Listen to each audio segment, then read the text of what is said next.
దాసుడై బలిగనుచు వంచించి తుదించే భాగవుడై క్షత్ర పంక్తి జెండే దశరథరాముడై దశకంఠు దిగటార్చే శౌర్యై దుష్టిల సంహరించే బుద్ధుడై త్రిపుర స్త్రీల బుద్ధి మార్చి రుద్రచే వారి భర్తను బృంగజేసే గల్తి అయి లేచ సంతకు బిట్టు మార్చు హరిరసావతార చరిత్రమభియుతము.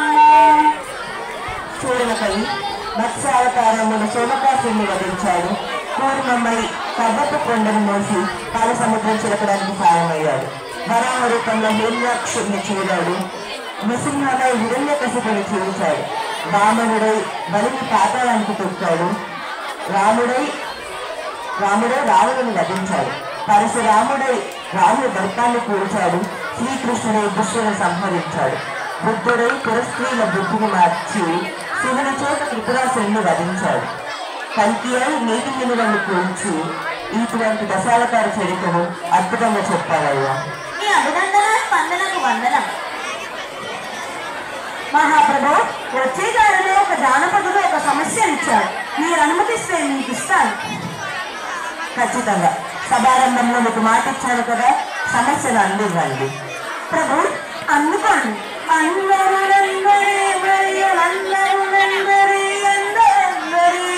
దీన్ని పూరించండి. అది సంగతి. ప్రభువులు వారికి ఇవ్వదగిన సమస్య. అష్టదిగ్గజ కవులారా, నా కీర్తిని దిగంతాలకు వ్యాపింప చేయాలన్న మీ కుటుంబానికి సంతోషం పూరణ చేసేదను. ఆలకించండి. కొందరు పాండితీరములు, కొందరు నాగర కుల్వదావదులు, కొందరు చాతురీ ప్రియులు, కొందరు నీటికి భూతికి సిద్ధహస్తులు, కొందరు నాయకులు, కొందరు గాయకులు, నందరు అందరు నందరే మరియు నందరు నందరే ఎందరందరూ. బాగా పూరించారు మహారాజా. సభలో కొందరు పాండిత్యమే ఘనంగా కలవారు, కొందరు నాగరికులు, ఇంకొందరు ప్రవక్తలు, మరికొందరు సాహిత్యాన్ని ఇష్టపడేవారు, నీతికి సంపదకు నిలయమైన వారు ఇంకొందరు నేతలు మరియు గాయకులు. ఇలా సభలోని వారిని నిర్దేశించి బాగా చెప్పారు మహారాజా.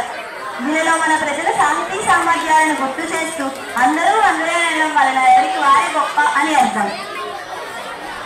అష్టదిగ్గజ కవులారా, మీ పద్యపూర్ణ పద్యగానం మధ్య నా మనసు ఎంతో ముగిసింది. సరుకులందరికీ కృతజ్ఞతాంజలు. స్వస్తి.